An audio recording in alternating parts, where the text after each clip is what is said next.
Là, il n'y a que la forêt. Elle est intacte. Et de ce côté, ce sont les terres cultivées. Depuis plus de 25 ans, Osiris cultive des oranges en plein cœur de l'Amazonie.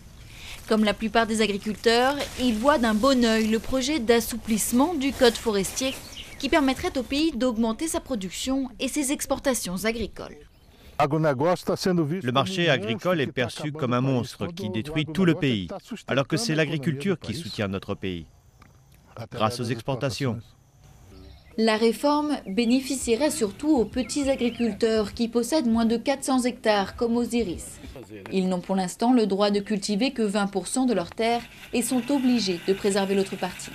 Mais si le projet est adopté, ils pourront doubler leur surface cultivable et donc empiéter sur la forêt. Le projet offrirait aussi une amnistie à ceux qui auraient déboisé illégalement leurs terres avant 2008. Pour le président de la Fédération agricole de l'État d'Amazonas, il s'agit d'une réforme juste qui donnerait la priorité aux intérêts nationaux en dépit de la pression internationale pour lutter contre la déforestation. Les pays étrangers mettent la pression sur le Brésil pour que nos dirigeants créent une réserve légale et un code forestier toujours plus rigide, alors que eux, ils ne font rien dans leur propre pays avec leurs dirigeants.